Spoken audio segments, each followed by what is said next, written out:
Have you ever just sighed, ever screamed, someone help me? Who can help me? Someone show me the way? That was me. I was married at 19, and the only reason really I got married was I was leaving dysfunction and ran right into dysfunction. In that marriage, it lasted 25 years, and yet when it ended, I still cannot count on one hand even five happy memories.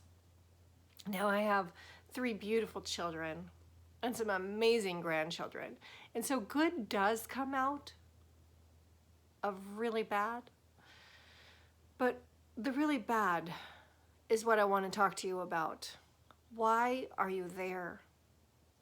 For me, I struggled to find out who I was, what makes me tick. I sometimes struggled to just make it through a day. I had a pretty happy-go-lucky facade that I carried. And yet deep inside, if I heard relationship information, I would shut it off. I couldn't take it. It broke my heart.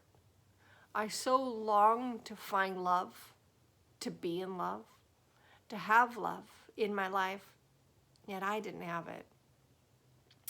I looked trying to find mentors, someone who could show me, isn't there a better way to do life? How do you make sense of life? And because I wasn't finding the mentors, I became the mentor. Everything I was learning, I would be teaching other people. This is so fascinating. Try this.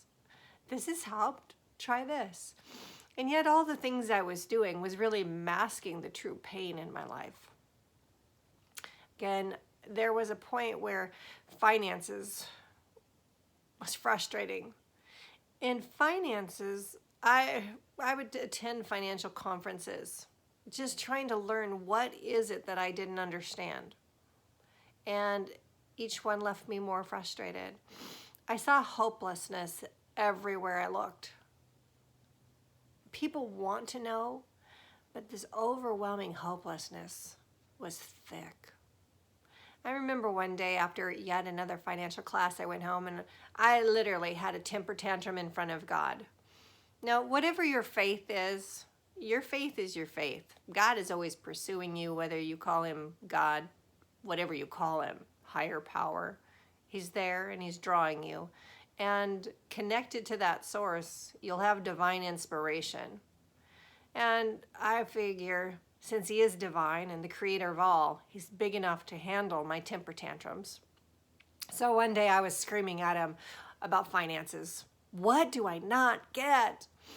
And in an instant, I saw this beautiful picture, and it had all areas of life. And then someone came along and covered it up with like cardboard and left a little slit in the center for me to see. I saw a balance, but I didn't see my life. I knew that my life depended upon me seeing each area. And yet I didn't, and I couldn't see it. And I was spinning out of control, going into this deep darkness, when I heard this beautiful, gentle voice say, "What do you want to see?" And I said, "I want to see my life. I want to see my life." And immediately the cover was destroyed and the beautiful picture resumed. It was beautiful. My balance represented my whole life. There were 13 areas of my life, and if I could take my balance, I could see that my priorities was directing how much of my balance was going to each area. It was so cool. I actually started it on grid paper, and I taught people, this is so cool. In one instance, in less than really 40 minutes, it would transform your life. Well, one person after another asked me to put it into paper format and then to put it into more of a teaching format. So today I have a product. It's called an alternative budget. It's free to spend. It really is the coolest thing to be able to see your finances differently. There'll be a link down below somewhere. But back to my story. Finances, as I began to teach free to spend, I realized, as in my own life, my money was just mirroring what was happening in my love life. Nothing. What was happening in my life was difficult. What was happening in my faith? Well, my faith was kind of waning. I would lean into God and I would read my Bible. I was trying to grow, yet I'm striving instead of just abiding. Over the years, none of the issues were ever addressed. And when the marriage ended, it was like a relief came over me. I did attend for a year a domestic violence support group. I had no idea I was being abused. I would look at other married couples and wonder, do you actually like each other? Because I never had that. I never felt like this was a trustworthy person, someone I could rest in and believe in. So after a year of the domestic violence support group, I realized, wow, what I was living in was not normal, but it was my normal. Sometimes it's asked, why do people not leave? Why do women not leave violent relationships, abusive relationships? A lot of times it's because of money. You're stuck. You're financially stuck and you're afraid. And if I could help people address that, maybe I could help set a few of you free. After attending the domestic violence support group for a year, I then went to a peer support group because I was determined in myself that I would never go back into an abusive relationship. Now, I was single for 7 years, and there were times I didn't think that I would ever do that again. I was enjoying being single. Life was good. And then one day, God put it on my heart that I would marry again and that the testimony of my marriage would inspire people and help them become who they needed to be. Taking a deep breath, I decided when I was going to get married. I was going to get married in April. Now people would ask me, who are you marrying? And I would say, I don't know. I haven't met him yet. Are you in that place where you want to find love? You want to be in a marriage, a relationship, and you just don't have a clue where to go to find the person who would be committed? Well, I did the dating scene and I was finding so many people are not authentic to who they are.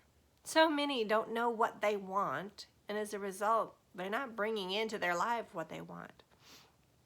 I created a group called, at the time, Network for Love. My idea was, if I knew great people and you knew great people, why do we not connect our great people? If someone isn't quite right for me, but maybe he's a great guy, maybe he'd be right for you. But Network for Love, the main point was to teach people how marriage worked. We watched marriage DVDs, went to marriage conferences to learn, kind of like a prep school, to learn how to do marriage right. 9 months in, a gentleman came in, and it was a few months afterwards that I raised him up to be a leader. I had never been treated so kindly. He spoke so highly of me. He served me. He respected me. He became my friend. And we knew each other probably 6-7 months in the group. And one day in prayer, I saw a vision of us married. And I struggled with that because he wasn't my ideal or who I was thinking. And yet I felt this voice, and maybe it was a false vision, but I felt this voice say, this man's everything you've ever needed or will need. And so I'm thinking, okay, God, I'm trusting you here. He is my friend. I really do admire and respect him. So we had a handshake engagement. Can you believe that? A handshake engagement. Our first kiss was at the altar 2 months later, and I knew I was in trouble. Something wasn't quite right. It was a week later that, in my view, he switched. He began to tell me that I was a horrible relationship. It was the worst relationship he had ever had. He'd call me names. He would tell me what I think, what I felt. And I began to cry out. I didn't know how to do this. I didn't know how to be in a relationship with someone that I couldn't communicate with. But going back, wasn't that what I was in the first place? I was in a relationship that I couldn't communicate. The difference was I loved this man. I admired him and respected him. I went into the marriage absolutely confident in who I was and where I was going in life. And in 2.5 short years later, I was ashamed of my own body. I was so sorry that this, who I was who he had to look at every day. It broke my heart that I wasn't someone that this person desired. He chose a communication style that was verbally abusive. But at the time, I didn't know that. I grew up with verbal abuse, so that was kind of normal. But on a daily basis, it tears you down. Are you in one of those relationships that is tearing you down and not building you up? There is another way, but it's going to take a lot of courage and a lot of strength, and sometimes an intervention of some sort.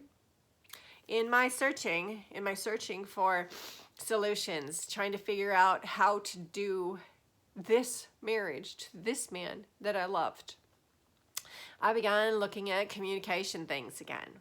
Maybe if I could just change, communicate better. Excuse me. And I came across towards the end something on codependency. Now, in the past, I had gone through I read a codependent book, and it didn't relate to me. And so as I'm looking at codependency again, I decided that I was going to go to a codependent anonymous group, and I was going to commit to going. Excuse me, one moment. As I wipe away, the tears are running down my eyes, my face.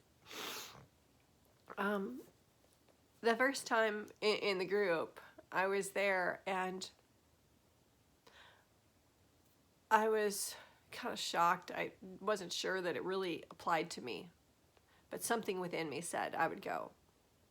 I remember the gentleman saying, if you're in a codependent relationship and you're the one that's going to be changing, most likely your relationship will not last because the other person needs you to be codependent in order for them to thrive and survive. And if you change, they will not have what they're needing. They could change with you, but most of the time that's not the case. So I committed, and as I went through it, I realized I'm in a relationship with a person I'm not communicating with. There's no intimacy. There's no financial provision for me. Why is this person there? Oh, you're codependent. As I worked through the steps, it broke my heart to think of the people that I had hurt. I had reached out to a friend that I had broken off our ties. I don't even really remember what for, and restored that relationship. And she's now just a beautiful, dear friend of mine. Time doesn't heal all things, but time helps you to grow, accept, and learn the lesson of things. I can still think of the events, and tears can run down my eyes. They run down my face. And yet, I'm thankful and grateful. I learned so much. It literally, in 2.5 years, it was a $45,000 life coaching lesson that I learned. I went through a lot of training, a lot of counseling, to help me understand who I am and come to a place where I absolutely love who I am. My heart breaks when I see people in because I know there's a different way. Now, when my second marriage ended, I needed a plan. I needed to know how to live again, one day at a time. And once again, sometimes the days were really long. I pulled upon all of the years of the research, all the things that I've been teaching people, from living by your priorities, from seeing life from an alternative budget standpoint, to being grateful for where you are, pulling out the gratitude of every single day, of really knowing what are you feeling and what are those feelings pointing to. Oftentimes our feelings get a bad rap. They get stuffed. We might not like them. We might not like to cry when we're doing a video or giving a talk. We might feel a little uncomfortable, but anymore I don't. I embrace my feelings as the beautiful part that they are of me. My feelings point to a need, and oftentimes I can identify if that need is being met or it hasn't been met. What are you feeling? Where are you right now? What's alive in you this moment? I've learned that the facts don't matter. What matters is right now, this present moment. Is where you're at, where you want to be? Does it light you up? Do you need the tools to get to the next step? Now, over the course of 25 years, I've been writing about life, about love, about finances and faith. It seemed at one time that I had 3 different companies going in 3 different directions, from Network for Love, from Free to Spend, to being a life coach but not wanting to be a life coach, more just being a mentor. I'm an author and a speaker, and I'm always talking about my faith, because each one of us has a measure of faith. Whatever it is you believe in is defining and shaping how you're living your life. And so when there's places or times when you feel like I hate my life, I would say that's a gift. You're depressed, it's a gift. And the reason it's a gift, it's simply showing you it's time to look at your faith. Maybe what you're believing in isn't working for you. Maybe you'd actually need to look at what faith means. What does your particular faith mean? What do they believe? And do you believe that? And if you can honestly say yes, then go with that. Believe that. But if there is doubt and hesitation, go with that. Go where the truth is. Because truth is always leading you. Truth is guiding you. Now, again, 25 years. 2 years ago, I needed direction. So I found myself doing a 21-day water fast. That was crazy. My mind was tripping out. It was telling me all sorts of things like you're nuts, you're going to kill yourself, you're going to die of starvation. And I had researched doing fasts and water fasts and what would happen. And I did contact my doctor at day 8 and told her, and she contacted me at day 16 to follow up, just to be on the safe side. If you're going to do a fast, especially an extended fast, talk to your doctor so that they're aware. But my fast, there was a reason I was doing a fast. I wanted to break free of all the things in the past, but I also wanted direction for my future. And I wanted my ex-husband to be free of the demons that tormented him. We all know that people hurt other people when they're hurting.